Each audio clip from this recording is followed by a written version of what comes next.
Welcome to Comms Business Live. My name's David Dungay, editor of Comms Business Magazine, and this is the first in a live stream in conjunction with Disruptive Tech TV. We're going to be doing these streams on the run-up to Channel Live in September, the 12th and 13th. Get those dates in your diary. But today, we're going to be talking about the GDPR. I'll introduce my lovely guests here in a moment, but we're going to be talking about the General Data Protection Regulation. It's going to be replacing the Data Protection Act of 1995. That's over 20 years ago. Now we've come a long way in 20 years in terms of our data and how we use it. So this is really to bring us into the modern digital world. Now I'm going to get my guests to introduce themselves now and tell you a bit about their business and who they are. So should we start from the far end? Lucy, do you want to start us off? Sure, fine. Thank you, David. I'm Lucy Green and I'm Managing Director of Lerato. We are a business development company and we offer market development, sales development and customer engagement services. And we believe that GDPR offers a good opportunity for organisations to strengthen relationships and engagement with customers. Thank you. Santiago? Yes, hello everyone. My name is Santiago Castro. I work in a company called Kairos. Kairos is a data intelligence company. We have been around for 20 years working with data assets, helping organizations transform and take the best value out of their data. And in that journey, we have helped many organizations with working with their data assets to also be compliant to different type of regulations, and GDPR is one of them. So we have experiences around Europe, here in the UK, we're a global company, and my idea is to bring you some of those experiences and learns and use cases that we have been working with.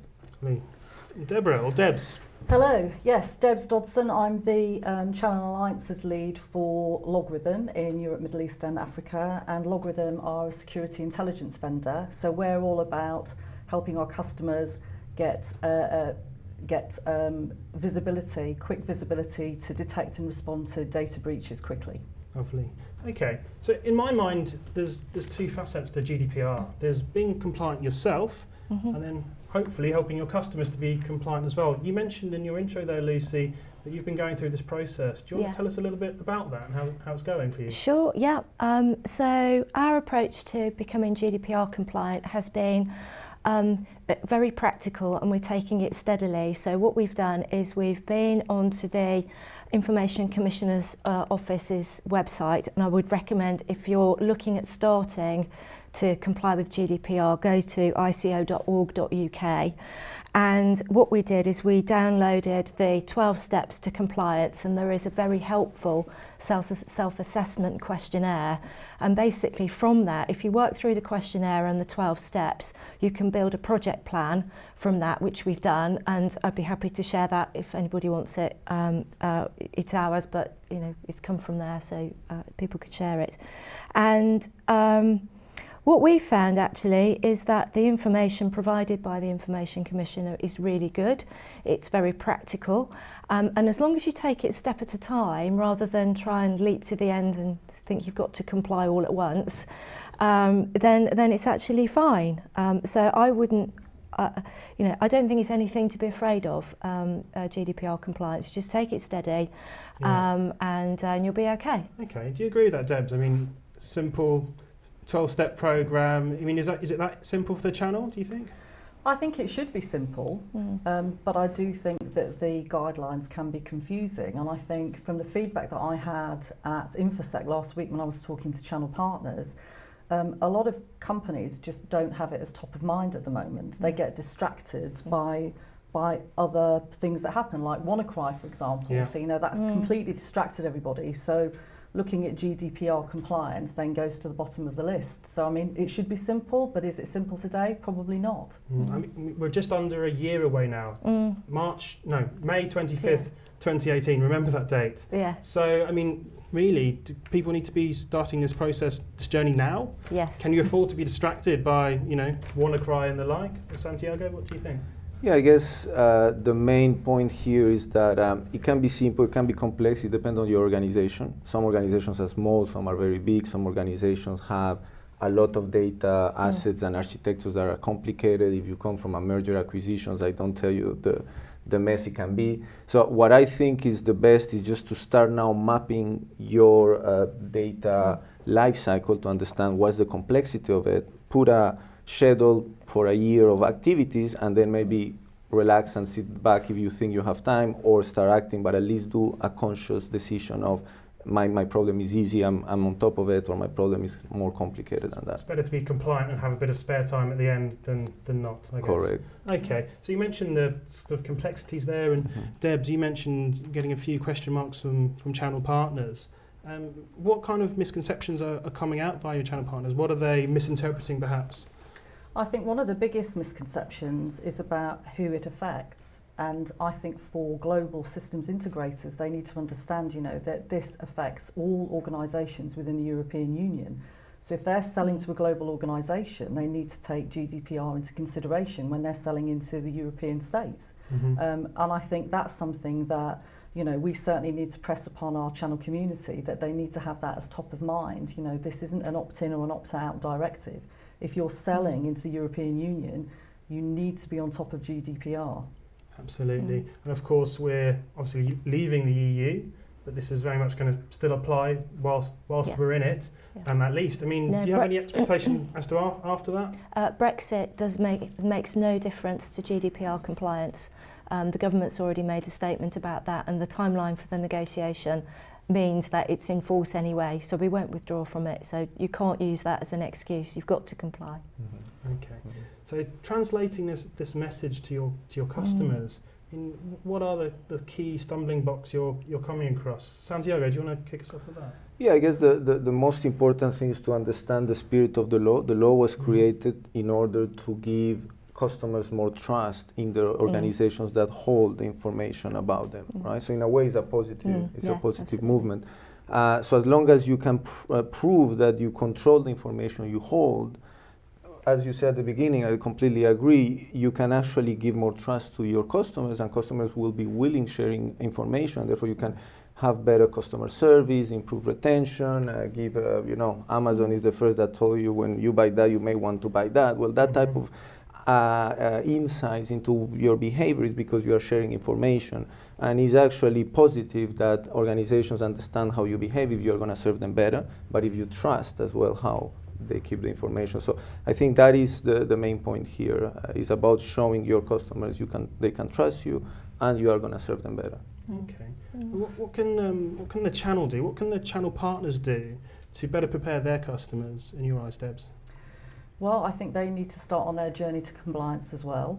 I think that's pretty important, and I think it's all about education and awareness. There are lots of organisations in Europe that are SMB organisations. They're not all big corporate enterprises. Now, not all customers are going to have a cybersecurity office. They're not going to have a DPO. So it's a great opportunity for our channel community to take their customers by the hand and lead them on this journey, as long as they've taken the necessary steps themselves first. Yes, do you agree with that? I do. I think that awareness, that for me is the biggest misconception, is that you talk to customers about it and channel partners about it, and they've not heard of it yet, or they are thinking about starting. And I think that that's why events like this, I think, are really important, because it helps get the word out there. I heard a scary statistic the other day that said less than half of channel partners are even looking at this right now. I mean, I don't know what you're coming up against in your partners. Surprised it's that high. But I think it's a subject that everybody's talking about, and I'm seeing more webinars, seminars, white papers. But I still think that as a vendor, we've got a responsibility again to help support that engagement and education, so that we're providing the right solutions to help customers on that journey.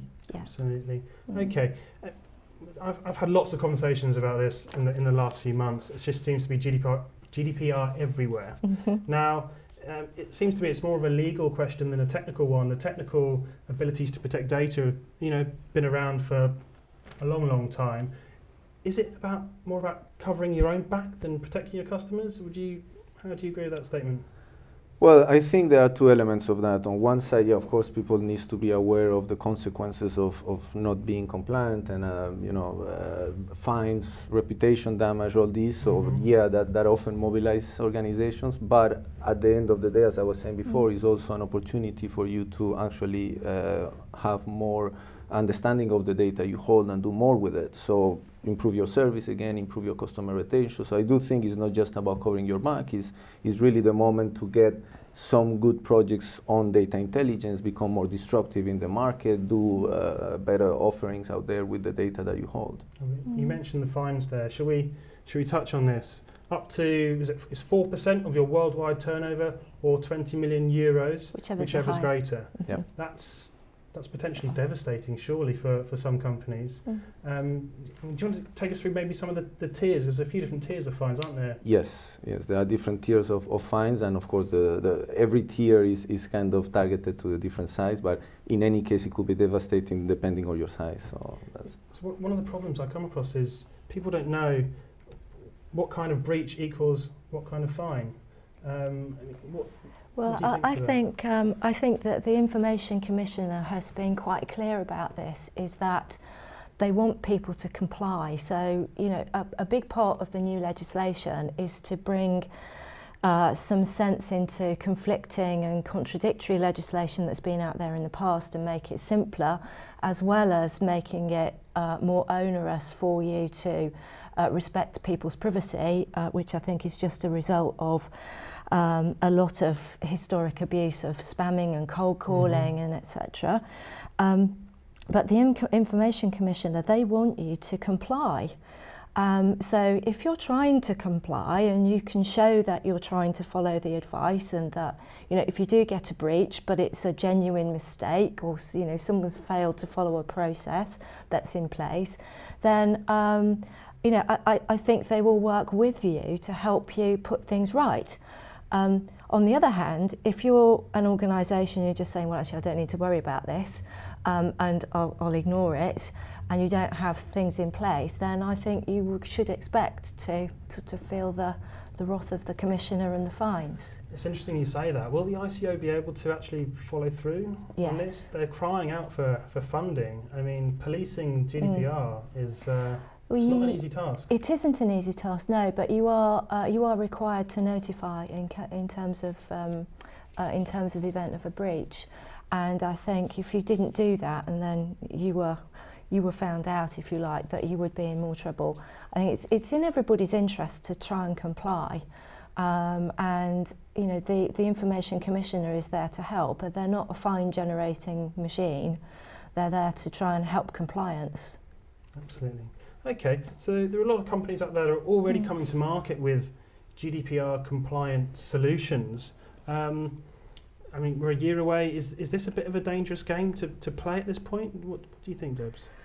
I would say at the moment, given that there's still a lot of discussion around GDPR and what it means, what it doesn't mean in terms of what it actually means to comply. From a partner perspective, I would prefer to see that partners are talking about GDPR ready solutions rather than compliant solutions, and I think that would be the safest way for them to position that at the moment. Yeah, that's a really good point. You agree with that, Santiago? Yeah, we often even call ourselves, we have a GDPR offering. We don't even call it solution, because you can even get sued if you say, well, you told me that you would solve the problem, you are not compliant. So you can, you have to be careful in the way you speak about it. Yes. Absolutely. Otherwise, you're liable. Correct. Yeah. Okay. Brilliant. So we talked about reporting the breaches to the ICAO there.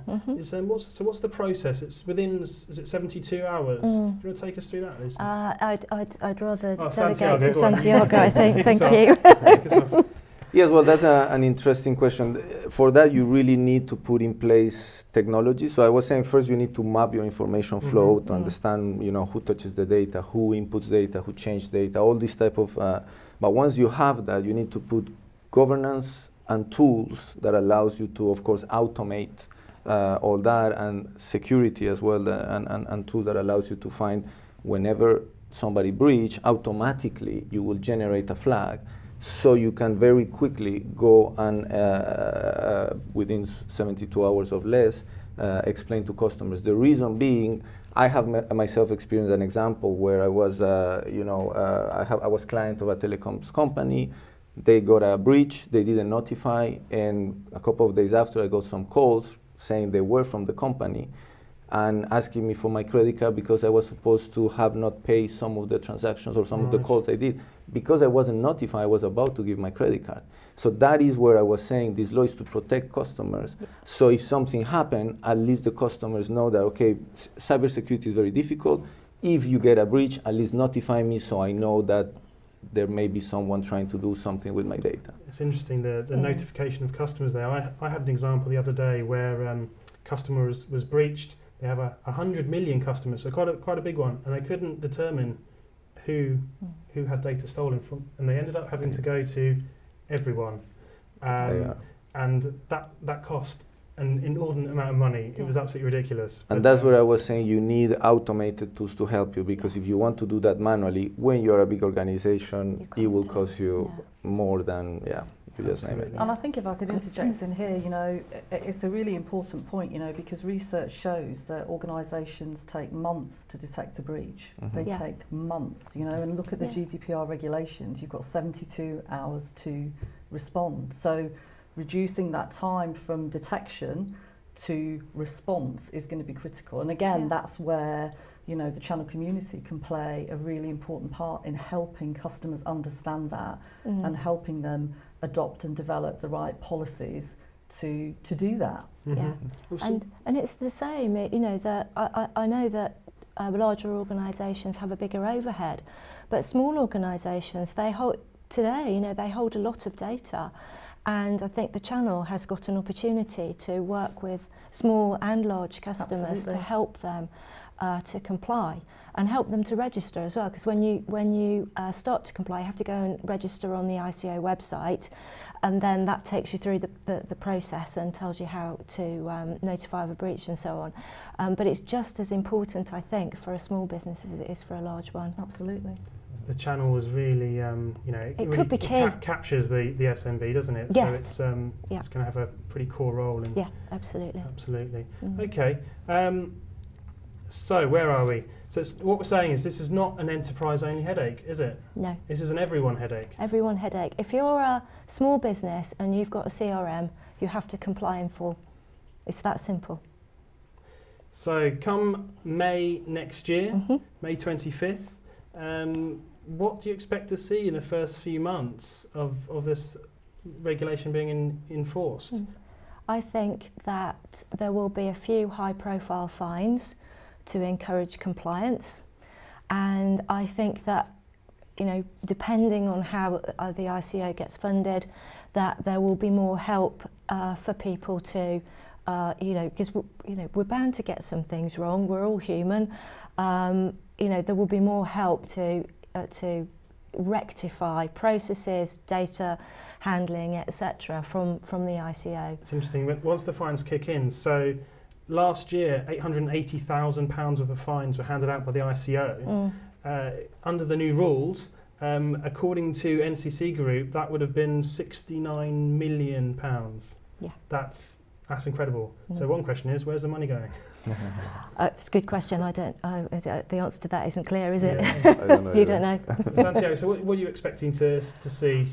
Yeah, it's an interesting one. It's difficult to predict the future, so but I would say at least for the moment what we are seeing is either two different type of organizations. The ones that are proactive, and those are very few, and the ones that are more reactive or wait and see. And that wait and see attitude, I think, is what we're going to see more closer to when that happens. And when that happens, I agree with you, there will be some fines, and then people are going to start reacting. We often react with pain. People need pain to react. But I would say if you have started the journey, as Lucy was saying at the beginning, you can prove that you are doing something about it. The fines are not going to be that hard. They are going to be more corrective. And also you will only get fines, I will say, when you have the customers that ask, you have the new rights for the customers, the right for retrieving the information, to erase the information, to be forgotten, etc., etc. If they ask for that and the organization cannot provide that, then they will go to the regulator. But regulators are not going to be just randomly fining. So as long as you, again, can have a relationship with your customers where they trust you, there will be less of a problem. If they start asking you to, give back the information and you cannot, or you cannot fulfill the rights, then you will get fines. Okay. So you don't want to be that first example. That's what you're saying. Yeah. Don't be the example. No. Don't be not prepared. Okay. So the MSP community. Let's bring it back to the channel a bit here. Yeah. So how do you see that changing, that dynamic with GDPR? Well, as I understand it, GDPR is about how the data is handled. Mhm. So if you're providing a managed service to a customer, by default, you're going to be handling the data. Yeah. So that's going to have an impact on GDPR and how you are compliant as a partner servicing those customers, I think. Absolutely. Okay. Yeah, Do you I agree with that? Yeah, I do agree, and I think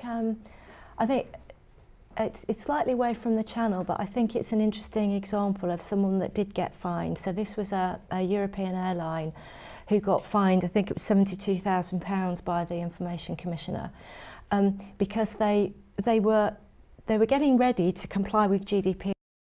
What they did was they emailed all of the people on their database, whether they had opted out of contact or not, to say, please update your preferences, and at the same time, we'll enter you into a prize draw.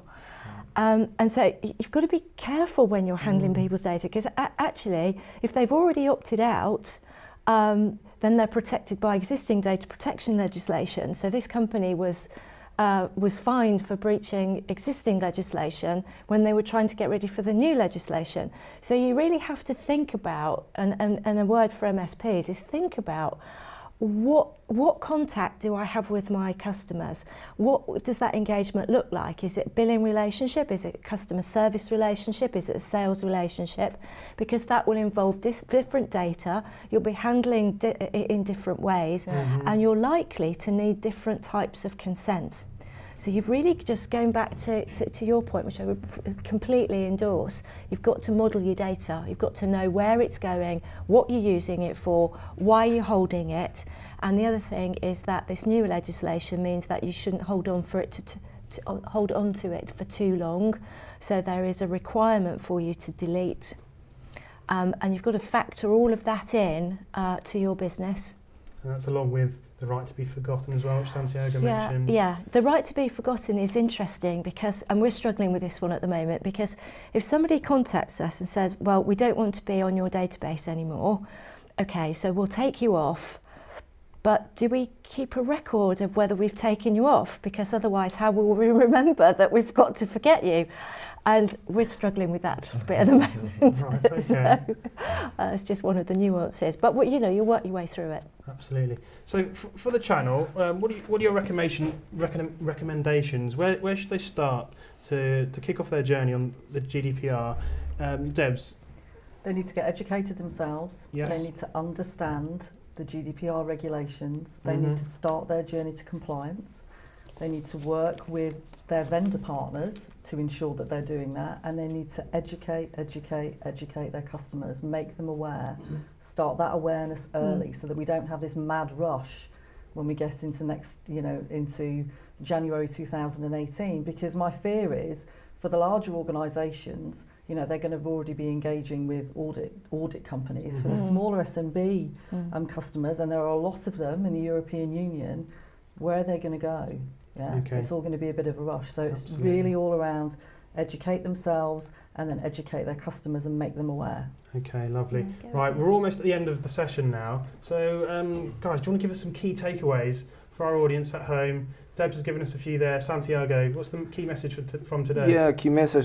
Similar, educate, awareness is the first part. Then map where your journey, your information flow is, and then look at the risks that you are taking and prioritize and start where the bigger risks are, and then start transforming it, and basically see this not just as a cost and a pain, but also an opportunity to actually take control of your data and do something with it, or delete it and really own it in the best way. Lucy, any parting comments? Do something, don't panic, go to the Information Commissioner's website, it's very helpful. Lovely. Okay. Well, thanks very much for tuning in, and thank you to my guests. We're going to be talking about the GDPR over the coming months and at Channel Live on the 12th and 13th of September. Make sure you get those dates in your diary. If you want to find out more about that exhibition, it's the only Channel exhibition of its size in the UK. If you're in the Channel, you've got to be there. You can find more about that at channel-live.co.uk. So from there, I think we'll say thank you very much, and we'll see you next time in 2 weeks. Thank you. Thank you.